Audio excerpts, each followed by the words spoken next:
Why did the WWE publicly brand a black Olympic captain as a silverback? This was never a harmless compliment about his physical strength.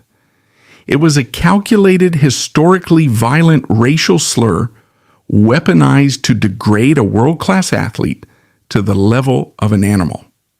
The corporate system used systemic racism to psychologically torture a man they could not legally fire.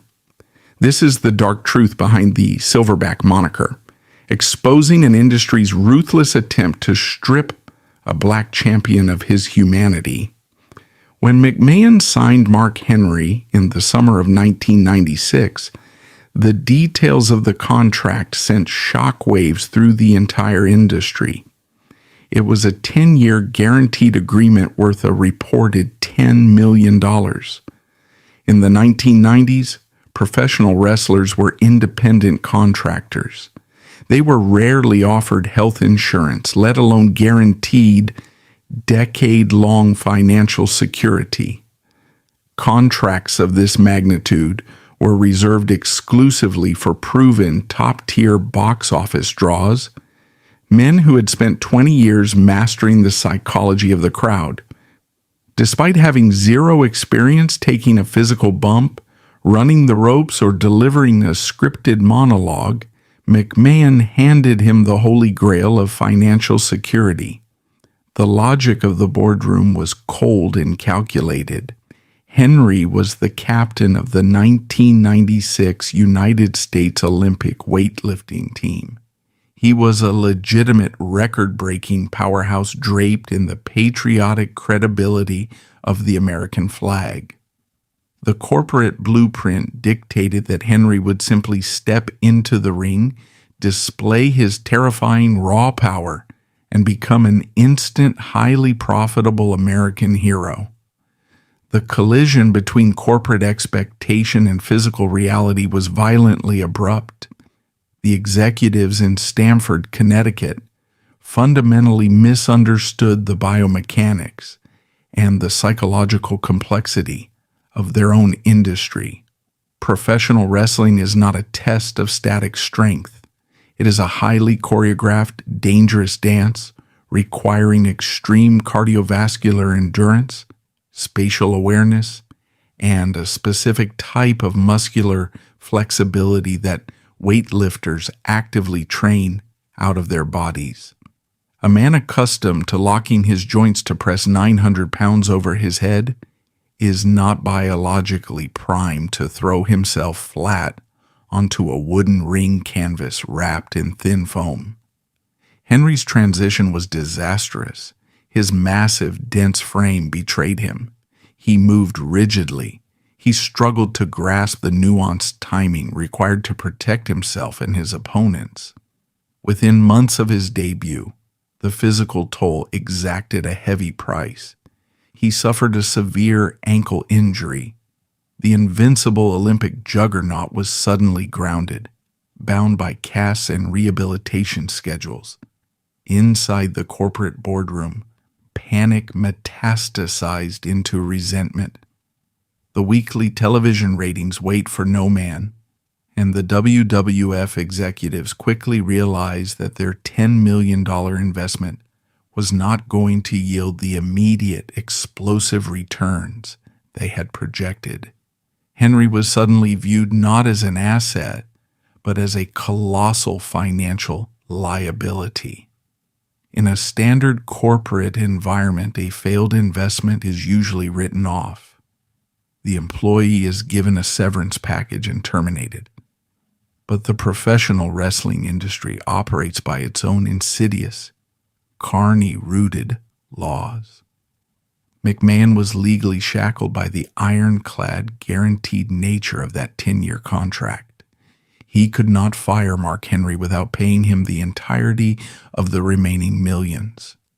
Faced with this legal roadblock, the invisible architects of the writing room and the executive leadership devised a strategy that was breathtaking in its psychological cruelty. If they could not legally terminate the contract, they would create a working environment so toxic, so deeply humiliating that the proud Olympic captain would eventually break. They wagered that a man of Henry's legitimate sporting pedigree, a man who had stood on the global stage representing his country, would find the daily degradation unbearable. They calculated that he would eventually storm into the executive offices, tear up his contract, and forfeit his remaining salary just to reclaim his dignity. Thus began the systematic dismantling of a real-life superhero. The writers, acting as the proxies of a spiteful management, stripped Mark Henry of his warrior aura. They took the strongest man on the planet and forced him into a role that evoked the darkest, most humiliating tropes of minstrelsy. They rebranded him as sexual chocolate. This targeted, weaponized assault on his psyche was heavily disguised as a comedic detour. The character was designed to be grotesque. He was portrayed as a sex-obsessed, bumbling buffoon who was constantly the butt of the joke. They dressed his massive, powerful frame in ridiculous, overly tight outfits designed to make him look foolish rather than intimidating. He was forced to participate in on-screen sex therapy sessions. He was subjected to storylines involving fabricated sex addictions. He was thrust into profoundly uncomfortable romantic angles designed to elicit cringes and mockery from the live audience. The cruelty of this system lies in its public nature. The trauma inflicted upon Mark Henry was not confined to a private office. It was broadcast to millions of homes globally every single week. He was stripped of his name, his achievements, and his dignity, replaced by a caricature designed to humiliate him. The locker room dynamic only compounded this isolation. The wrestling fraternity of the 1990s was fiercely protective and notoriously cynical. Many veteran wrestlers harbored deep resentment toward Henry because of his massive guaranteed contract. They viewed him as an outsider who had been handed a fortune without paying his dues. When the front office began to publicly humiliate Henry, the locker room largely stood by and watched. He was stranded on an island. He had no allies in management, and he had few allies among his peers. He was completely alone, surrounded by sharks, forced to execute scripts that actively mocked his existence. Mark Henry survived this initial phase of corporate torture because of his working-class Texas upbringing. He understood the absolute unforgiving value of $1. He knew what poverty felt like, and he knew the immense sacrifice required to secure generational wealth for his family. The architects of his humiliation failed to understand that a man who can squat 1,000 pounds knows how to bear unimaginable weight without collapsing. Mark Henry compartmentalized the indignity. He recognized the exact strategy being used against him. He knew that walking away would be surrendering. It would mean allowing a corrupt, spiteful system to dictate the terms of his life and rob his family of their financial security. So he swallowed his pride. He delivered the terrible lines. He acted out the grotesque scenarios. He took their ridicule, and more importantly, he took their money. He absorbed the psychological blows with a stoicism that infuriated the executives. They pushed harder. They dug deeper into the barrel of terrible ideas, desperate to find the breaking point of the world's strongest man. The late 1990s served as the foundational crucible for Mark Henry's trauma. He survived the initial shock of the transition and the first wave of character assassination. He proved to the corporate machine that he could not be easily broken by standard humiliation. But the wrestling industry is an entity of infinite malice when provoked. The executives realized that simple comedic embarrassment was not enough to force Henry out the door. As the decade drew to a close and the infamous Attitude Era reached its zenith of shock value and vulgarity, the writing team prepared to cross boundaries of taste and basic human decency that had never been breached before. If sexual chocolate was the opening act of his psychological torture, the turn of the millennium would plunge Mark Henry into a narrative abyss so profound it would test the limits of what a human being can endure for the sake of a paycheck. The real nightmare was only just beginning. The dawn of the new millennium brought a seismic shift to the landscape of professional wrestling. Vincent Kennedy McMahon and his World Wrestling Federation had decisively won the Monday Night Wars. Their billionaire rival, World Championship Wrestling, had been purchased, gutted, and absorbed. The WWF was no longer just a wrestling promotion. It was an unchecked global entertainment monopoly. In this new era, the corporate executives wielded absolute dictatorial power over the lives and careers of their independent contractors. There was nowhere else to work. There was no competing bidder to leverage for better treatment. If you were on the roster, you were entirely at the mercy of the McMahon empire. It was within this suffocating monopolistic environment that Mark Henry found himself trapped in the middle chapters of his unprecedented 10-year contract. He had survived the initial, grotesque psychological warfare of the late 1990s. The corporate architects had tried to break his spirit with the sexual chocolate character and the profoundly humiliating Mae Young pregnancy storyline. They had bet millions of dollars that the proud Olympic captain would rather tear up his contract than suffer such public indignity. They lost that bet. Mark Henry's working-class Texas pragmatism had proven stronger than their corporate malice. He took their terrible scripts, he performed them on international television, and he collected his immense guaranteed salary.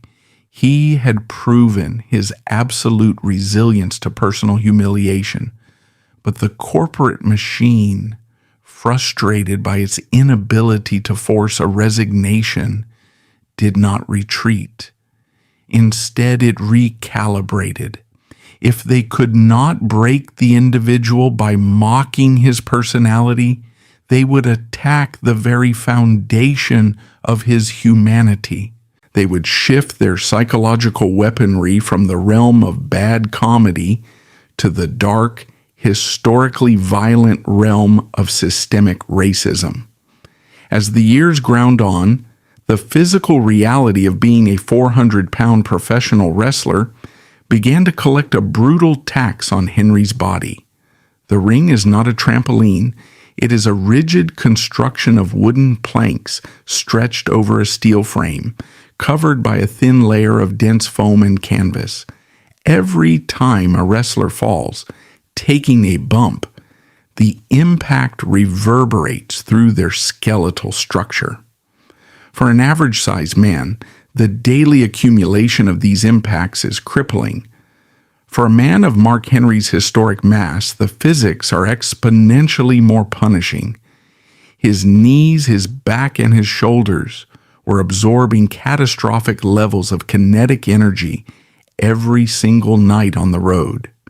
He was wrestling through chronic pain, navigating the grueling travel schedule of a global touring company, all while being relegated to the middle or bottom of the television card.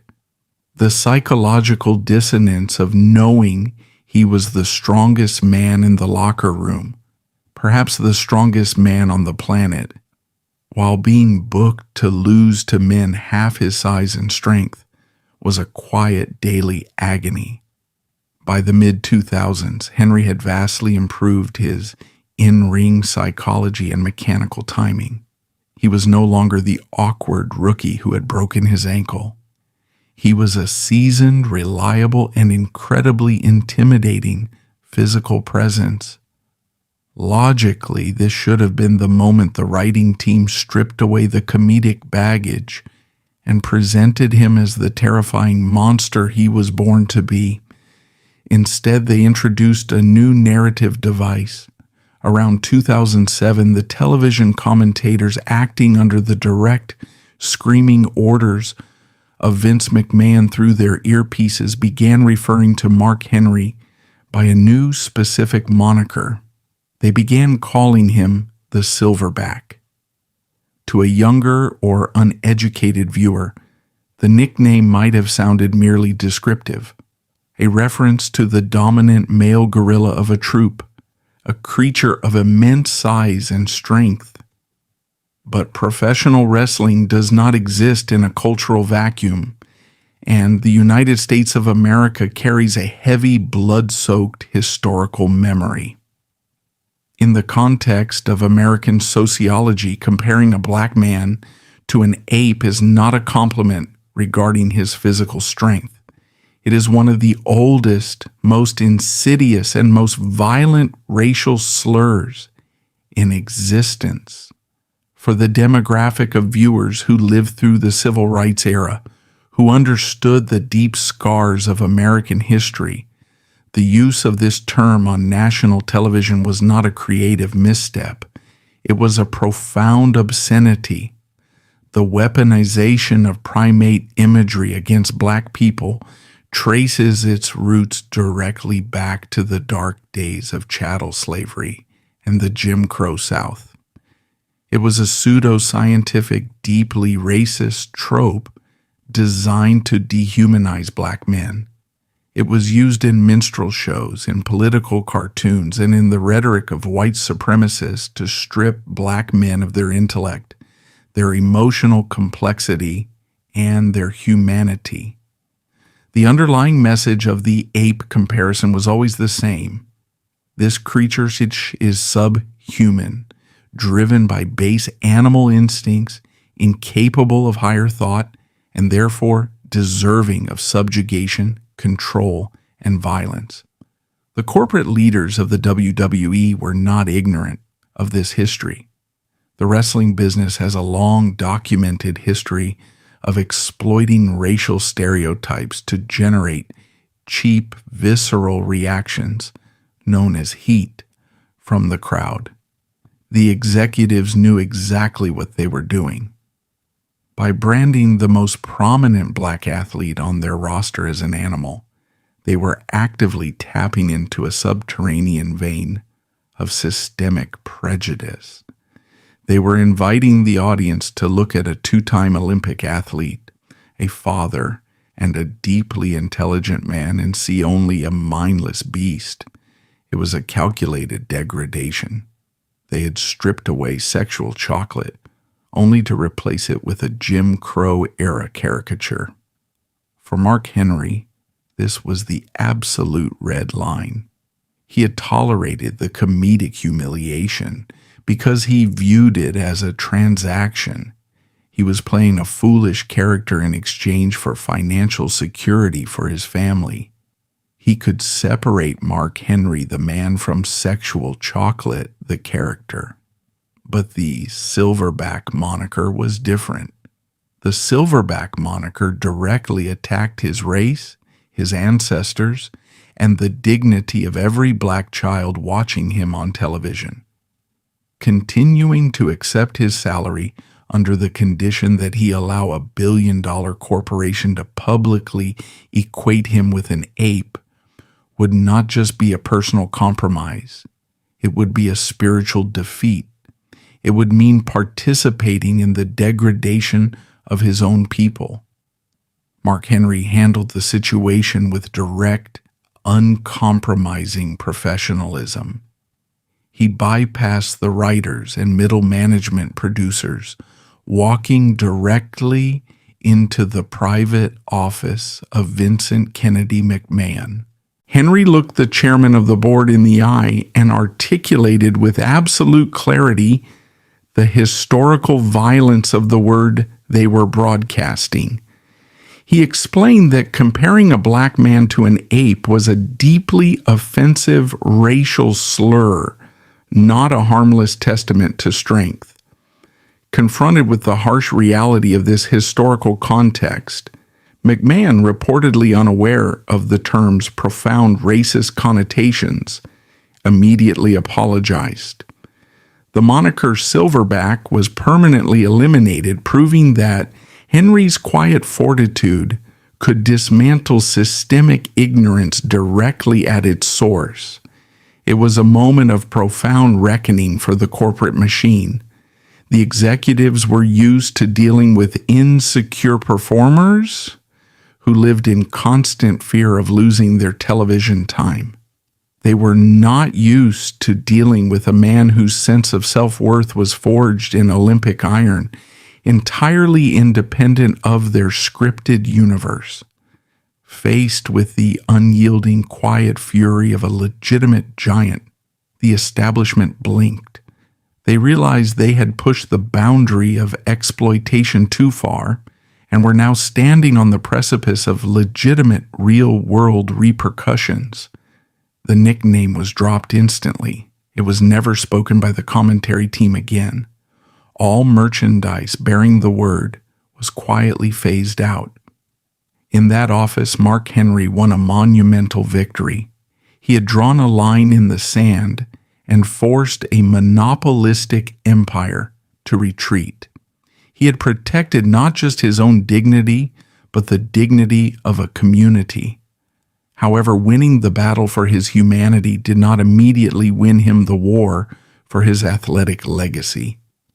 The corporate machine, chastened by the confrontation, ceased their racial attacks, but they did not reward his defiance with championship glory. Instead, they placed him in a state of creative purgatory. As the 2000s drew to a close, Mark Henry existed in a holding pattern. He was respected by the locker room. He was feared by management. He was no longer a joke, and he was no longer an animal. But he was also not yet the undisputed king of the mountain. He was a sleeping giant biding his time, his body aching but his mind razor sharp. He had survived the comedic torture. He had survived the racial degradation. He had secured his fortune and his pride. But the innate competitive fire of the Olympic captain had not been extinguished. It was merely smoldering beneath the surface, waiting for the right moment to ignite. The executives thought they had finally neutralized him. They had no idea that they had simply given him the time to architect their absolute destruction. The era of survival was ending. The era of the Hall of Pain was about to begin. The confrontation inside Vincent Kennedy McMahon's office had successfully neutralized the racial degradation of the Silverback moniker, but surviving the corporate guillotine does not automatically guarantee a coronation. By the late 2000s, Mark Henry had secured his humanity and forced a monopolistic empire to respect his boundaries. But the wrestling industry is a notoriously vindictive machine. When a performer defies the creative hierarchy, the establishment rarely responds with immediate main event opportunities. Instead, they respond with apathy. For several years following his rebellion, Mark Henry was plunged into a state of creative purgatory. He was utilized not as a featured attraction, but as a heavily armored gatekeeper. His immense size and legitimate strength were deployed simply to make rising, hand-picked corporate stars look heroic by overcoming him. He was the dragon that the knights were supposed to slay, a vital but ultimately disposable mechanism in the storytelling engine of the WWE. By his late 30s, the physical mathematics of his existence were devastating. He was approaching 40 years old, carrying well over 400 pounds of dense muscle and bone, and he had been absorbing the catastrophic kinetic impacts of the professional wrestling ring for more than a decade. The human spine is not engineered to withstand the repeated nightly concussive force of being slammed flat against a rigid wooden canvas. His knees, the primary shock absorbers for his massive frame, were deteriorating under the relentless schedule of a global touring company that demanded performances over 200 days a year, tendons frayed, ligaments stretched beyond their natural elasticity, and the chronic agonizing pain of a veteran heavyweight became his permanent shadow. He was performing in immense physical distress, navigating a locker room culture that historically normalized suffering, all while knowing that the corporate leadership still viewed him as a secondary player.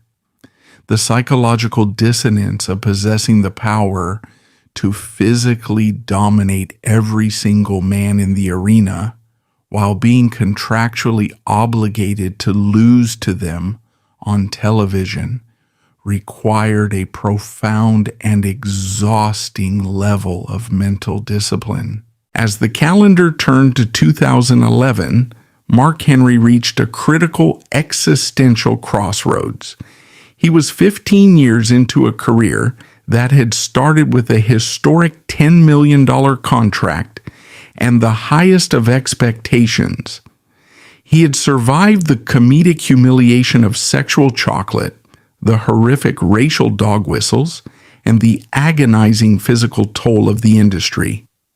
Yet his resume lacked the ultimate validation. He had never won a primary world championship. In the lexicon of professional wrestling, a career without a world championship is viewed as incomplete, an unspoken admission by the corporate machine that a performer was never truly trusted to carry the financial burden of the company. Henry realized that his biological window was rapidly closing. His body was failing, and his patience for the corporate politics that had marginalized him was completely exhausted. He was drafted to the SmackDown television brand in the spring of 2011, and he recognized this shift not as just another storyline, but as his absolute final opportunity to dictate his own legacy. According to backstage accounts from this period, Mark Henry did not ask for a new character. He demanded the removal of his creative leash. He approached the highest levels of management and articulated a blunt, uncompromising reality. He was done smiling. He was done being the jovial giant, the comedic foil, or the stepping stone for younger talent.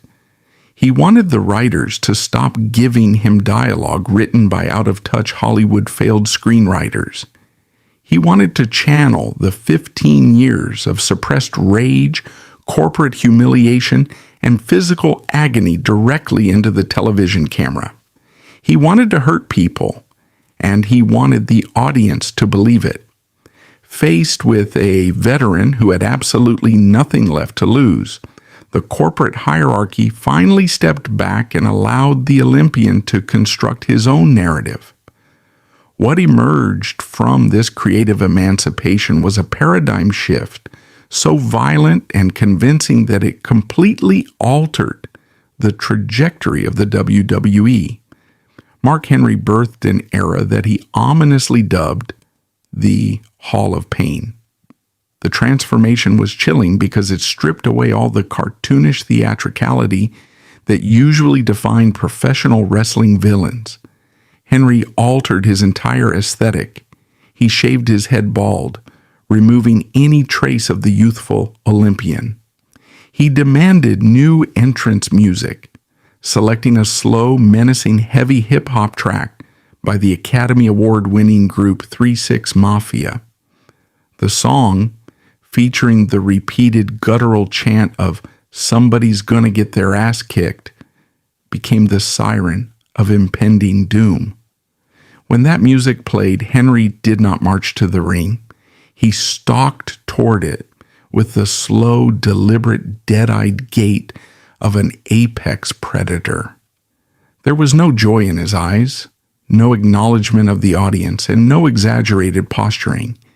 He projected the cold, clinical aura of a man who was arriving at a job site to perform a grim, violent execution. The audience, which had been conditioned by the WWE machine for a decade and a half to view Mark Henry with a mixture of mild amusement and apathy, was suddenly paralyzed by genuine apprehension. The violence he began to orchestrate in the ring was devoid of flash or acrobatics. It was brutal, ground-based, and suffocating. He utilized his sheer mass and authentic powerlifting strength to dismantle the roster's most protected commodities. The storyline was brilliant in its simplicity. Henry was indiscriminately hunting the company's heroes, breaking their bodies, and inducting them into his hall of pain. The pivotal moment that signaled to the audience that this was not a temporary storyline occurred when Henry targeted the Big Show, a 7-foot, 500-pound giant who was historically presented as the most immovable object in the industry. Henry did not just defeat him, he destroyed him.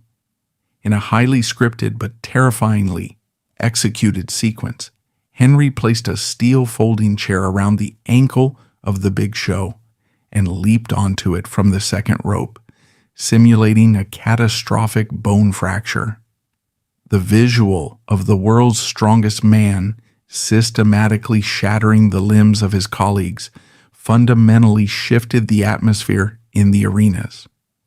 The crowd was completely overwhelmed by the raw, unadulterated brutality of his presentation, replacing their usual predictable cheers with genuine, visceral shock. The comedic punchline had mutated into an undeniable nightmare, and the corporate executives finally realized that the terror Mark Henry was projecting was not acting. It was the authentic manifestation of 15 years of industry-inflicted trauma.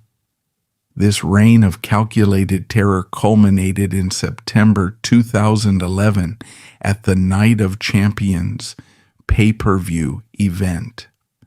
The corporate machine had positioned Henry to challenge for the World Heavyweight Championship. His opponent was Randy Orton, the absolute antithesis of Mark Henry's arduous journey. Orton was a third-generation wrestler, a hand-picked corporate golden boy sculpted from birth to be the face of the franchise. Orton had been handed the keys to the kingdom at age 24.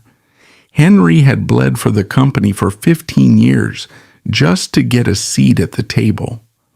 The dynamic was poetic, and the match that followed was a masterpiece of storytelling. Henry did not rely on underhanded tactics or villainous cheating to win, which was the standard formula for WWE bad guys. He simply overpowered the Golden Boy.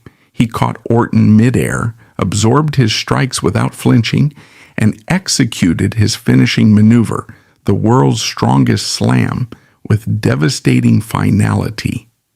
He pinned Randy Orton cleanly in the center of the ring. 3 seconds later, the bell rang, and the narrative of Mark Henry's career was rewritten in permanent ink.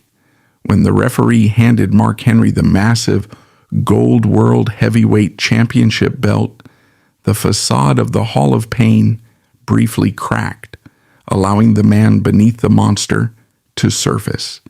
He clutched the championship to his chest, his eyes widening as he surveyed the silent, stunned arena. He screamed, "It's about time!" Not just to the audience, but to the invisible architects in the back who had tried to break him, to the writers who had handed him the Mae Young script, and to the executives who had called him an animal. That championship belt was not merely a storyline prop. In the ruthless hierarchy of professional wrestling, it is the ultimate receipt.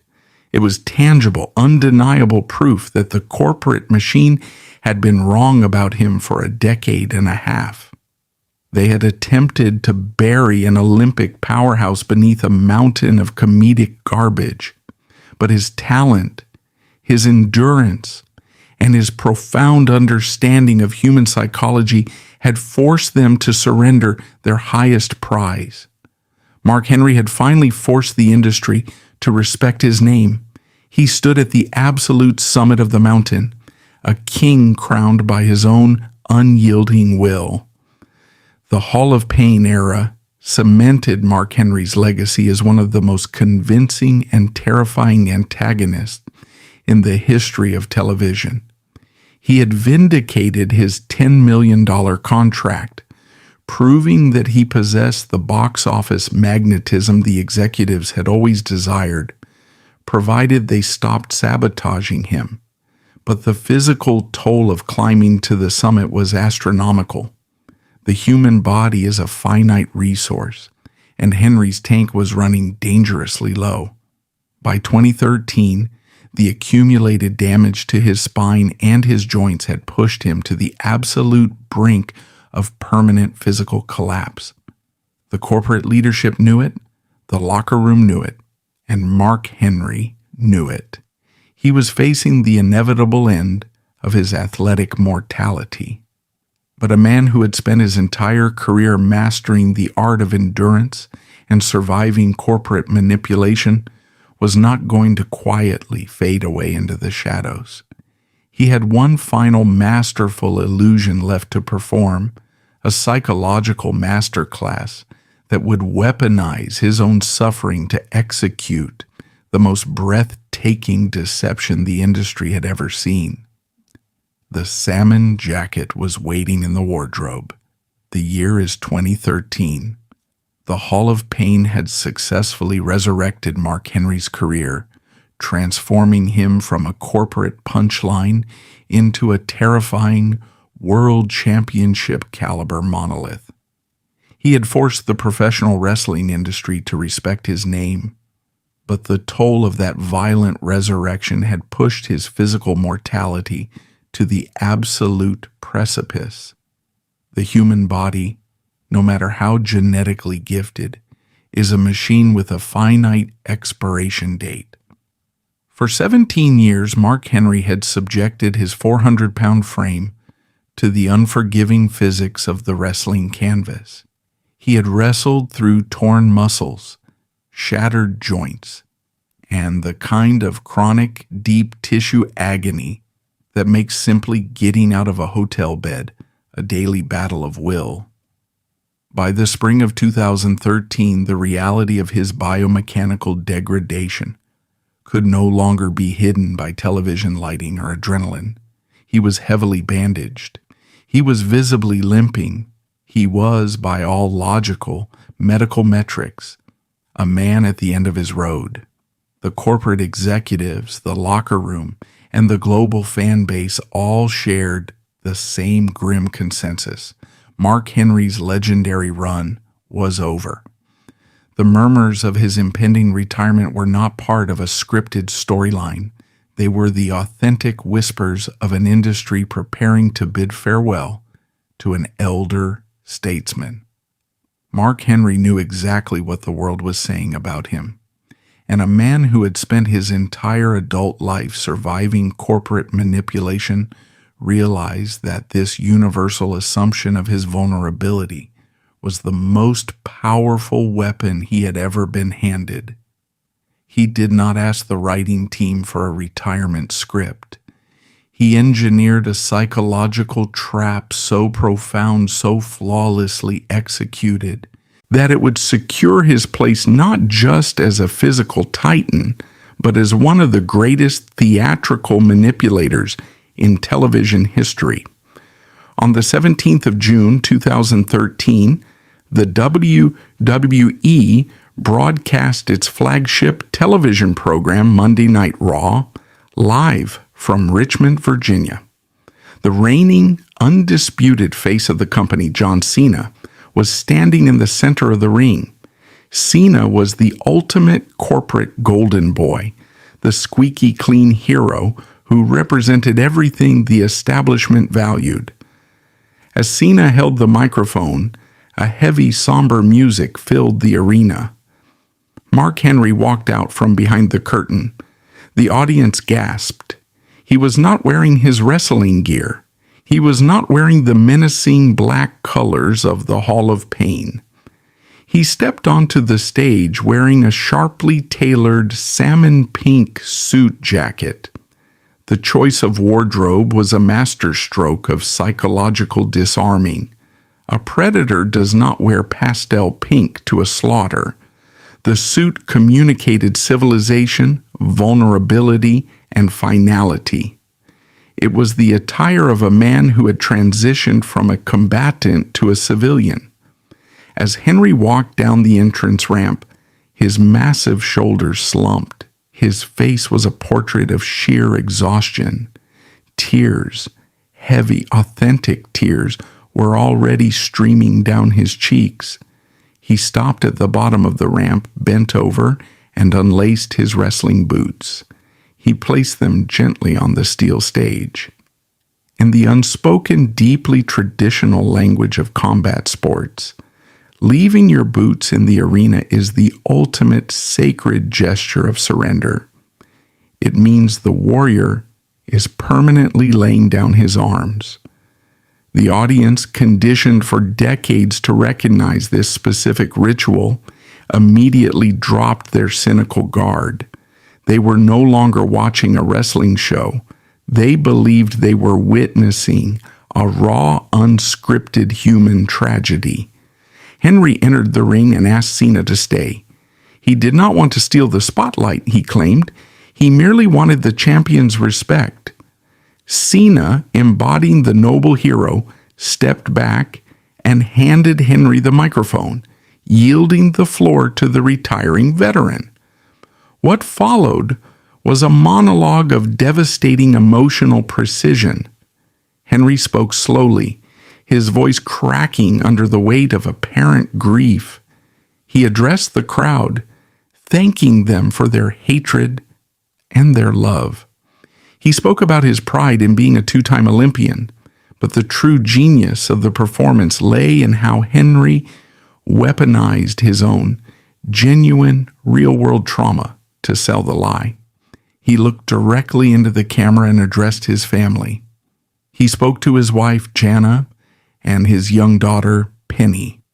He cried as he admitted that he had missed birthdays, recitals, and anniversaries.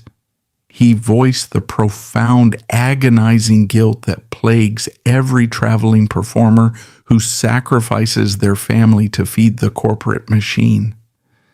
"Baby, I'm coming home," he wept. The tears falling onto the lapel of that salmon suit were not acting. They were real.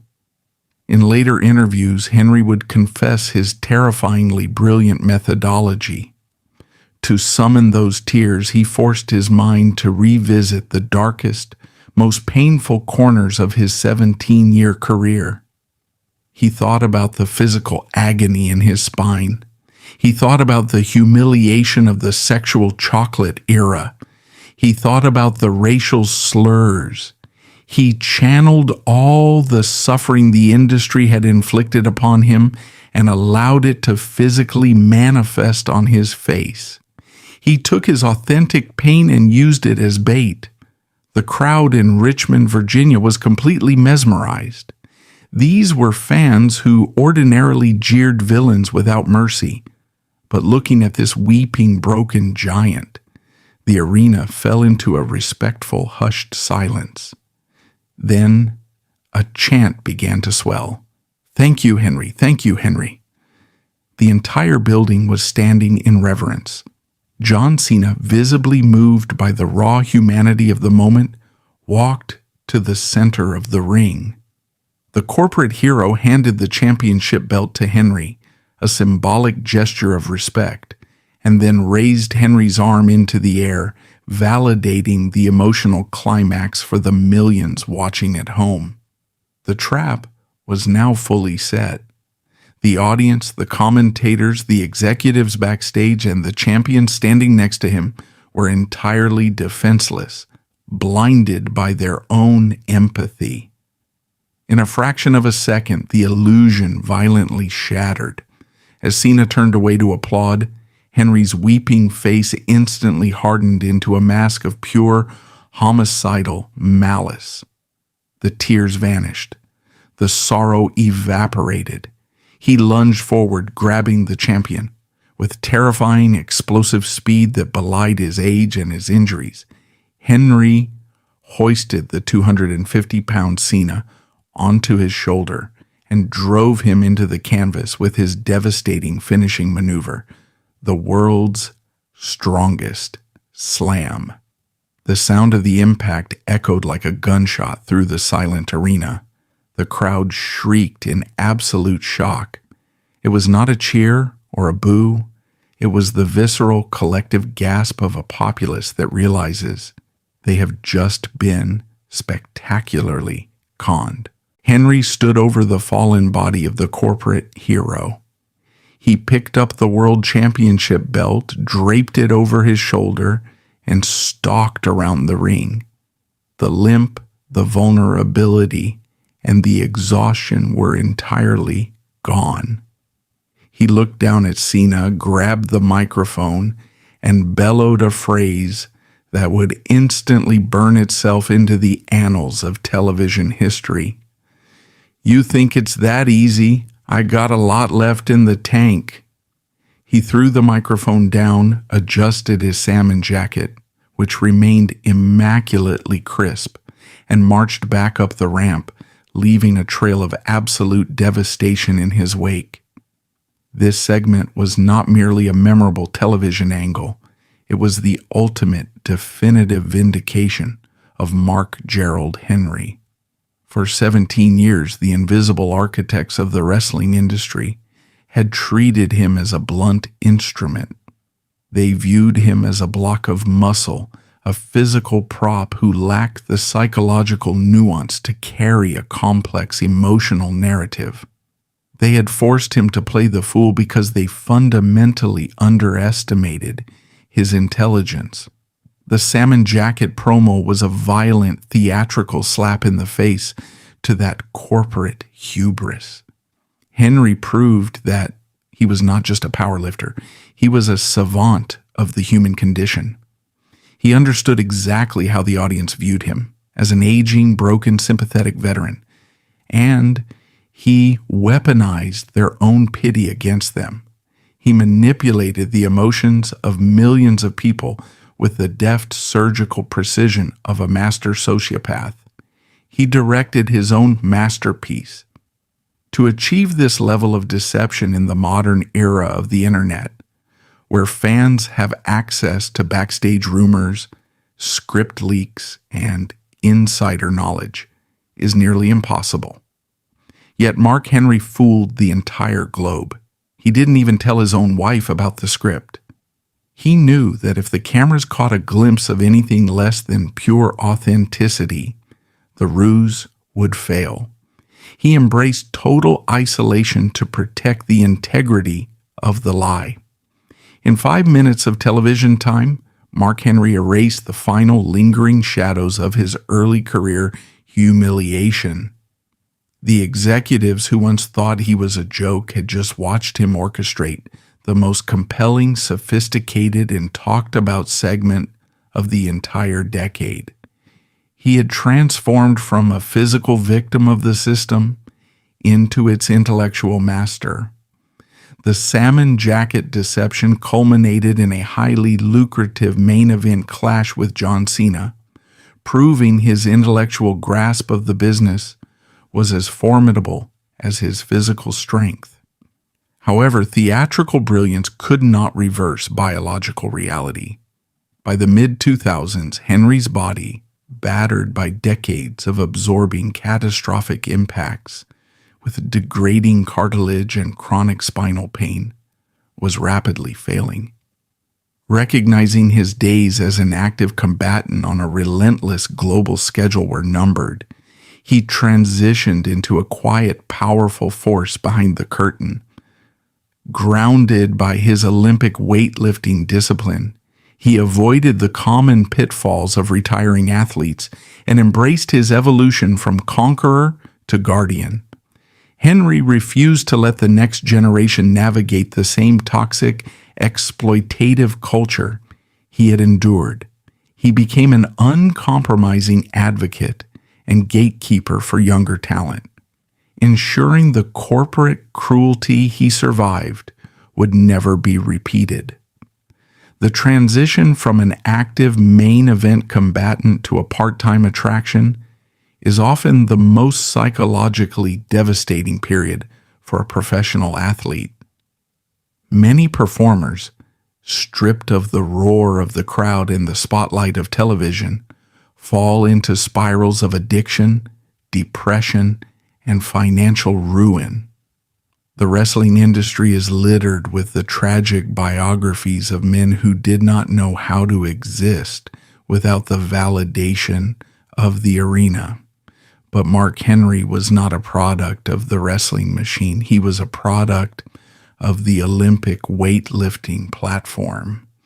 He possessed a fundamental understanding of life beyond the squared circle. He recognized that his physical decline was not a defeat, but a natural evolution. He understood that his purpose within the industry was shifting from that of a conqueror to that of a guardian. As his in-ring appearances became sparse, Henry transitioned into a powerful, quiet force behind the curtain. He assumed the role of an elder statesman and an unofficial locker room leader. This new role was vital within the deeply entrenched, notoriously toxic culture of the professional wrestling backstage environment. Historically, the locker room was governed by a ruthless, Darwinian hierarchy. It was a place where veterans actively sabotaged rookies to protect their own television time, where bullying was disguised as paying dues, and where corporate management frequently used divide and conquer tactics to keep the independent contractors disorganized and compliant. Mark Henry had survived the absolute worst of this environment in the late 1990s. He remembered the isolation. He remembered what it felt like to be handed a script designed to humiliate his race and to look around a room of peers who were too afraid for their own jobs to stand up and support him. He made a conscious, deliberate decision that he would not allow history to repeat itself. He transformed his trauma into a shield for the next generation. He became a fierce, uncompromising advocate for younger talent, particularly for athletes of color entering the WWE system. The corporate machine had a long documented history of forcing black performers into stereotypical degrading roles, dancers, thugs, or comedic buffoons. Henry positioned himself as a vanguard against this systemic prejudice. He sat in on creative meetings. He scrutinized the pitches being handed to young black athletes. If a writer proposed a character or storyline that leaned on racial tropes or compromised a performer's dignity, Henry used his immense backstage leverage to kill the idea before it ever reached the television screen. He became the gatekeeper he had desperately needed when he was a 24-year-old rookie. He taught young performers how to navigate the treacherous political waters of the billionaire corporation, how to read their contracts, and, most importantly, how to say no to management without destroying their careers. His influence expanded beyond mere mentorship into active talent scouting. Henry utilized his legitimate sports background and his keen eye for biomechanics to identify raw, unpolished athletes around the globe. He scoured powerlifting meets, collegiate track and field events, and independent wrestling shows, looking for the rare genetic anomalies that possess both the physical tools and the psychological fortitude required to survive the industry. He is credited with discovering and mentoring several future world champions, women and men who would go on to main event WrestleMania. He did not just teach them how to execute a headlock, he taught them how to demand their worth in a boardroom. He was systematically dismantling the exploitative carny culture of the business and replacing it with an expectation of athletic professionalism and corporate accountability. The ultimate formal validation of this lifelong journey arrived in April of 2018 when Mark Gerald Henry was inducted into the WWE Hall of Fame. The ceremony was held in a packed arena in New Orleans, Louisiana. The audience was filled with industry executives, his peers, the athletes he had mentored, and his family. When Henry walked onto the stage to accept his ring, he was not in character. There was no menacing hip-hop music. There was no salmon jacket designed to deceive. He wore a simple, elegant black tuxedo. The man standing at the podium was the authentic, unvarnished product of Silsbee, Texas. His induction speech was a masterclass in perspective and grace. His mere presence on that stage, accepting the highest honor the industry could bestow, eliminated any need to air past grievances. It was the ultimate, irrefutable victory. He spoke about his origins.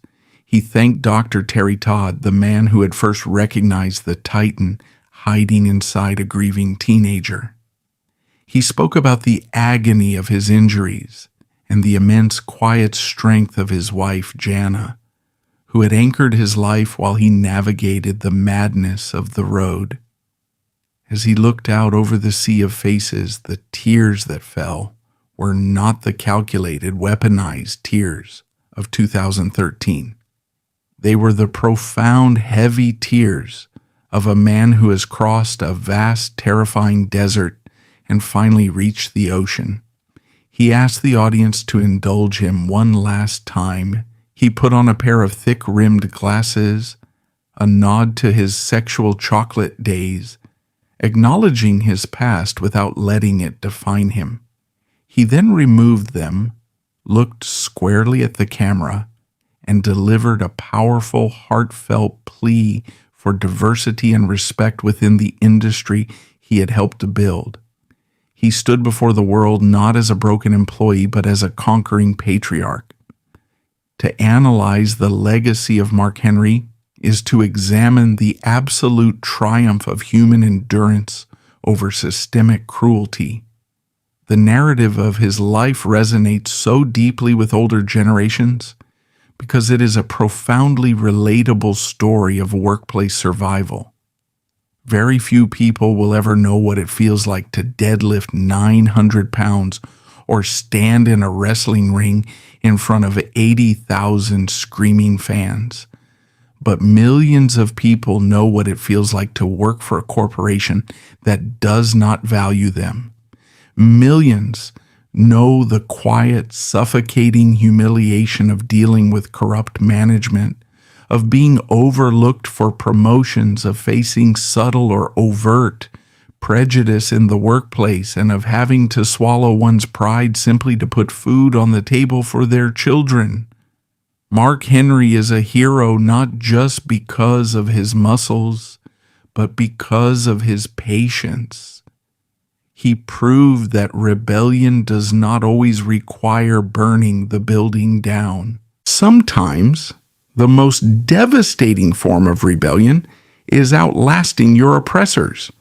He absorbed the absolute worst the corporate machine could throw at him. They tried to break his spirit with terrible comedy. They tried to break his dignity with racial slurs. They tried to break his body with a grueling schedule. He absorbed it all. He took their money, he studied their methods, and he waited. When the time was right, he shattered the glass ceiling they had built above him. He transformed himself into a legitimate, terrifying box office draw. He won their world championship. He manipulated their audience better than their highest paid writers ever could. And when he had finally taken everything he wanted from the industry, he did not walk away and leave the door closed behind him. He held it open, ensuring that the path would be safer, fairer, and more dignified for the athletes of color who followed in his massive footsteps. The title World's Strongest Man was bestowed upon him because of his unrivaled ability to move cold, dead iron. But history will remember Mark Henry for a different, infinitely more important type of strength. He possessed the mental fortitude to carry the disrespect, the trauma, and the systemic abuse of $1 billion monopoly on his back for 2 decades. And rather than letting it crush him, he forged it into an undeniable permanent crown. He walked into the carnival as a raw, untested powerhouse, survived the horrors of the funhouse mirrors, and walked out as a legend, entirely on his own terms.